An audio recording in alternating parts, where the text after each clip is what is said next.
Hi everyone, it's Virginia again with Chapter Day. We're reading Charlotte's Web and we are on Chapter 3. Chapter 3 is entitled Escape. Sit back and enjoy. This one's a little longer than the first two chapters. The barn was very large. It was very old. It smelled of hay and it smelled of manure. It smelled of the perspiration of tired horses and the wonderful sweet breath of patient cows. It often had a sort of peaceful smell, as though nothing bad could ever happen again in the world. It smelled of grain and of harness dressing and of axle grease and of rubber boots and of new rope. And whenever the cat was given a fish head to eat, the barn would smell of fish.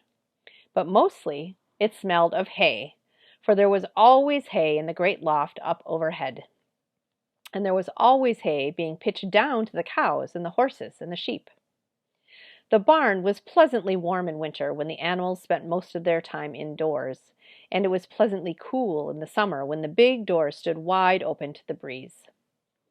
The barn had stalls on the main floor for the work horses, tie-ups on the main floor for the cows, a sheepfold down below for the sheep, a pig pen down below for Wilbur, and it was full of all sorts of things that you could find in barns. Ladders, grindstones, pitchforks, monkey wrenches, scythes, lawnmowers, snow shovels, axe handles, milk pails, water buckets, empty grain sacks, and rusty rat traps. It was the kind of barn that swallows like to build their nests in. It was the kind of barn that children like to play in. And the whole thing was owned by Fern's uncle, Mr. Homer L. Zuckerman. Wilbur's new home was in the lower part of the barn, directly underneath the cows. Mr. Zuckerman knew that a manure pile is a good place to keep a young pig. Pigs need warmth, and it was warm and comfortable down there in the barn cellar on the south side. Fern came almost every day to visit him. She found an old milking stool that had been discarded, and she placed the stool in the sheepfold next to Wilbur's pen. Here she sat quietly during the long afternoons, thinking and listening and watching Wilbur. The sheep soon got to know her and trust her. So did the geese who lived with the sheep. And here is an image of Fern in the sheepfold, watching Wilbur with the sheep and the geese.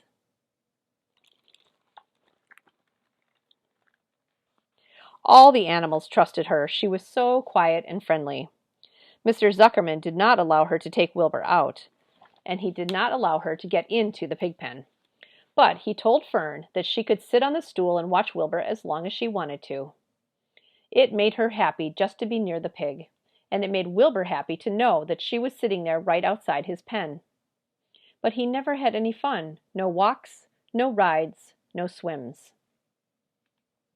One afternoon in June, when Wilbur was almost 2 months old, he wandered out into his small yard outside the barn. Fern had not arrived for her usual visit. Wilbur stood in the sun, feeling lonely and bored. "There's never anything to do around here," he thought. He walked slowly to his food trough and sniffed to see if anything had been overlooked at lunch. He found a small strip of potato skin and ate it. His back itched, so he leaned against the fence and rubbed against the boards. When he tired of this, he walked indoors, climbed to the top of the manure pile, and sat down. He didn't feel like going to sleep. He didn't feel like digging. He was tired of standing still, tired of lying down. "I'm less than 2 months old, and I'm tired of living," he said. He walked out to the yard again. "When I'm out here," he said, "there's no place to go but in. When I'm indoors, there's no place to go but out in the yard." "That's where you're wrong, my friend," said a voice. Wilbur looked through the fence and saw the goose standing there. "You don't have to stay in that dirty little yard," said the goose, who talked rather fast. "One of the boards is loose. Push on it, push, push, push on it, and come on out." "What?" said Wilbur. "Say it slower." At the risk of repeating myself," said the goose, "I suggest you come on out. It's wonderful out here." "Did you say a board was loose?" That I did, said the goose. Wilbur walked up to the fence and saw that the goose was right. One board was loose. The board gave way. In a minute he had squeezed through the fence and was standing in the long grass outside his yard. The goose chuckled. "How does it feel to be free?" she asked. "I like it," said Wilbur. "That is, I guess I like it." Actually, Wilbur felt strange to be outside his fence with nothing between him and the big world. "Where do you think I'd better go?"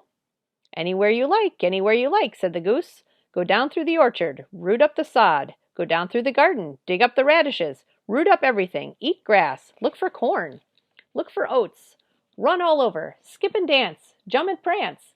Go down through the orchard and stroll in the woods. The world is a wonderful place when you're young." "I can see that," replied Wilbur.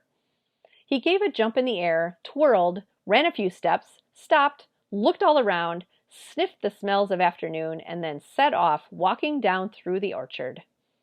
Pausing in the shade of an apple tree, he put his strong snout into the ground and began pushing, digging, and rooting. He felt very happy.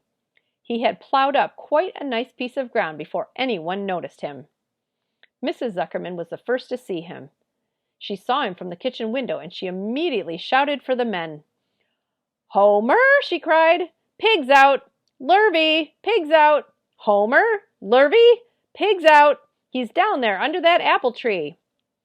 "Now the trouble starts," thought Wilbur. "Now I'll catch it." The goose heard the racket, and she too started hollering.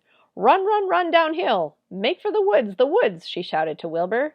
"They'll never, never, never catch you in the woods." The cocker spaniel heard the commotion, and he ran out from the barn to join the chase. Mr. Zuckerman heard, and he came out of the machine shed, where he was mending a tool. Lurvy, the hired man, heard noise and came up from the asparagus patch where he was pulling weeds. Everybody walked toward Wilbur, and Wilbur didn't know what to do. The woods seemed a long way off, and anyway, he had never been down there in the woods and wasn't sure he would like it. "Get around behind him, Lurvy," said Mr. Zuckerman, "and drive him toward the barn. And take it easy, don't rush him. I'll go and get a bucket of slops." The news of Wilbur's escape spread rapidly among the animals on the place. Whenever any creature broke loose on Zuckerman's farm, the event was of great interest to the others. The goose shouted to the nearest cow that Wilbur was free, and soon all the cows knew. Then one of the cows told one of the sheep, and soon all the sheep knew. The lambs learned about it from their mothers. The horses in their stalls in the barn pricked up their ears when they heard the goose hollering, and soon the horses had caught on to what was happening. "Wilbur's out," they said. Every animal stirred and lifted its head and became excited to know that one of his friends had got free and was no longer penned up or tied fast. Wilbur didn't know what to do or which way to run. It seemed as though everybody was after him. "If this is what it's like to be free," he thought, "I believe I'd rather be penned up in my own yard." The cocker spaniel was sneaking up on him from one side. Lurvy, the hired man, was sneaking up on him from the other side. Mrs. Zuckerman stood ready to head him off if he started for the garden, and now Mr. Zuckerman was coming down toward him carrying a pail. "This is really awful," thought Wilbur. "Why doesn't Fern come?" He began to cry. The goose took command and began to give orders. "Don't just stand there, Wilbur. Dodge about," cried the goose. "Skip around, run toward me, slip in and out, in and out, in and out. Make for the woods, twist and turn." The cocker spaniel sprang for Wilbur's hind leg. Wilbur jumped and ran. Lurvy reached out and grabbed. Mrs. Zuckerman screamed at Lurvy. The goose cheered for Wilbur. Wilbur dodged between Lurvy's legs. Lurvy missed Wilbur and grabbed the spaniel instead. Nicely done," cried the goose. Try it again." Here is the scene.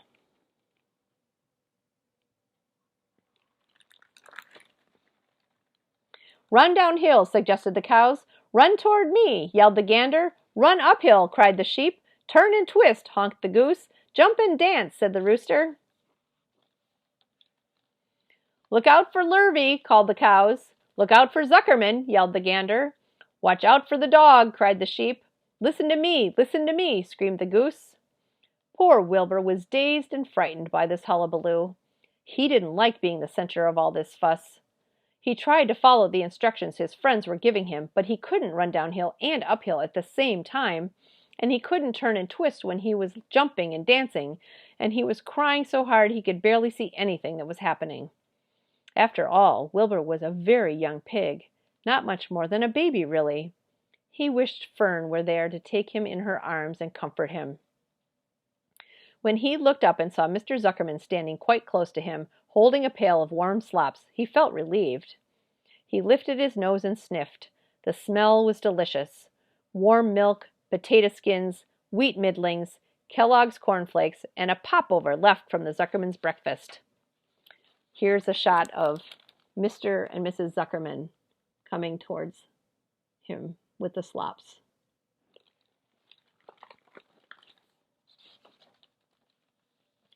"Come, pig," said Mr. Zuckerman, tapping the pail. "Come, pig."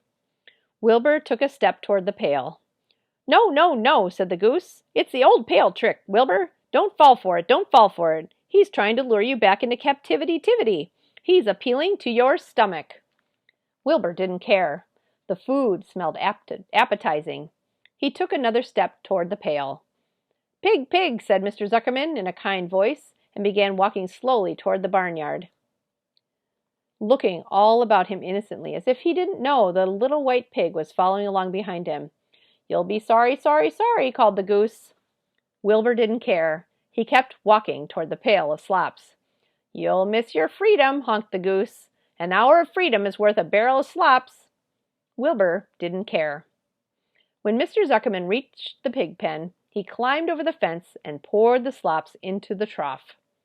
Then he pulled the loose board away from the fence so that there was a wide hole for Wilbur to walk through. "Reconsider, reconsider," cried the goose. Wilbur paid no attention.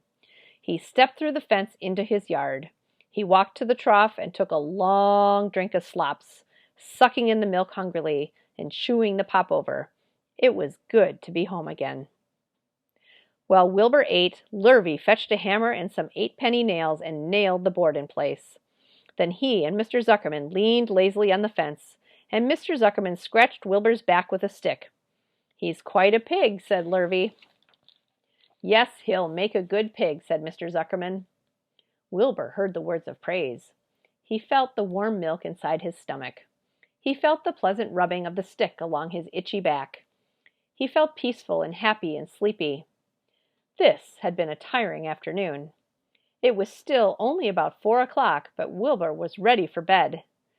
"I'm really too young to go out into the world alone," he thought as he lay down.